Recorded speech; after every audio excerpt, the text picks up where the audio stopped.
Welcome to YoYo TV. Jani master case కీలక మలుపులు తిరుగుతోంది. ప్రస్తుతం ఆయన పోలీస్ కస్టడీలో ఉన్నారు. లైంగిక వేధింపుల కోసం రిమాండ్ రిపోర్టులో జానీ మాస్టర్ సంచలన నిజాలు బయటపెట్టినట్లు సమాచారం. జూనియర్ కొరియోగ్రాఫర్ కేసులో జానీ మాస్టర్ నేరాన్ని అంగీకరించినట్లు కూడా పోలీసులు రిమాండ్ రిపోర్టులో వెల్లడించారు. కేవలం ఉద్దేశపూర్వకంగా 2017లో ఒక ప్రోగ్రాంలో పరిచయమైన యువతిని తన టీంలోకి జాయిన్ చేసుకున్నారు. ఆ తర్వాత ఆమెను అసిస్టెంట్ గా చేర్చుకున్నాడని పోలీసులు తేల్చారు.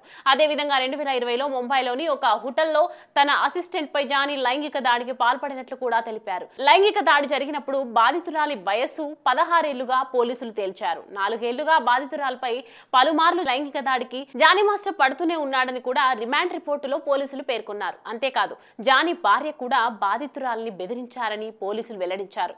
జానీ మాస్టర్ కేసులో మాత్రం ప్రస్తుతం సస్పెన్స్ తొలగిపోయిందని కొంతమంది అంటున్నారు. కానీ జానీ మాస్టర్ భార్య మాత్రం తన భర్తను కుట్రపూరితంగా ఇరికించారని ఆరోపిస్తున్నారు. జనసేన పార్టీలో ఆయన ఎదుగుతున్నారని, ఇలా చేశారని ఆమె మండిపడ్డారు. అదేవిధంగా తన భర్త ఎప్పుడు తనను మతం మార్చుకోమని బలవంతం చేయలేదని, తన ఇష్ట ప్రకారం జానీ మాస్టర్ను పెళ్లి చేసుకున్నట్లు తెలిపారు.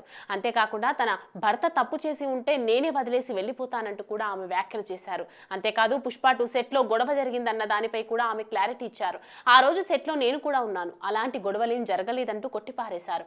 బాధిత కొరియోగ్రాఫర్ తన వయసు కూడా దాచేస్తోందని, డీలో అడుగు పెట్టే సమయానికి తాను మేజర్ అని, అయితే మైనర్ అంటూ అబద్ధం చెప్తోందని ఆరోపించారు సుమలత.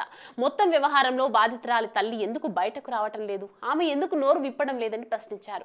ఆమెకు నిజాలన్నీ తెలుసు, అందుకే మాట్లాడటం లేదు. నేను మా ఆయనకు రెండో పెళ్లి చేయాలని చూడడం కూడా అబద్ధమే. ఏ భార్య అయినా తన భర్తకు మరో పెళ్లి చేయాలనుకుంటుందా? మా ఆయనపై చేస్తున్న ఆరోపణలకు ఒక్కదానికి కూడా సాక్ష్యం లేదని జానీ మాస్టర్ భార్య చెప్పుకొచ్చారు.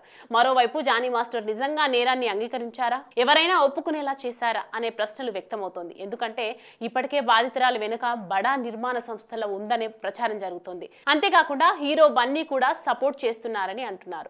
పవన్ టార్గెట్ వాళ్ళు ఇదంతా చేస్తున్నారని వాదన కూడా ఉంది. తీగలాగితే డొంకంతా కదులుతుందని, కావాలనే బాధితురాలితో ఈ కేసులు పెట్టించారని అంటున్నారు. ఇలాంటి మాటలు ఎన్ని వినిపించినా ఫలితం లేదని చెప్తున్నారు. అయితే కొందరు మాత్రం శ్రేష్ఠికి అన్ని తెలిసే చేసిందని చెప్తున్నారు.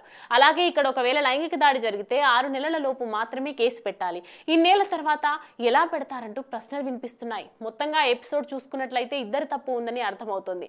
అలాంటప్పుడు జానీ మాస్టర్ ఎందుకు పోలీసుల దగ్గర తనదే తప్పు అని ఒప్పుకున్నారు అనే విషయానికి వస్తే, కోర్టుకు వెళ్ళినప్పుడు ఇవన్నీ కూడా నిజాలను ప్రూవ్ అవ్వాలి. అక్కడ ఏ మాత్రం బాధితురాలు తడబడినా కూడా జానీ మాస్టర్కే అనుకూలంగా మారే అవకాశం ఉంది. అందుకే లైంగిక దాడి చేశాననుకోవడం, ఒప్పుకున్నాడని ఇక్కడ జానీ మాస్టర్ చాలా తెలివిగా వ్యవహరించారని అంటున్నారు. అయితే ఇందులో రిస్క్ లేకపోలేదు. ఒకవేళ బాధితురాలు అన్ని నిజాలు నిరూపించగలిగితే జానీ మాస్టర్ కు 7 నుంచి 10 ఏళ్ల జైలు శిక్ష పడే అవకాశం ఉంది. చూడాలి మరి జానీ శ్రేష్ఠిల వ్యవహారంలో ఎవరిది పై చెయ్యి అవుతుందో.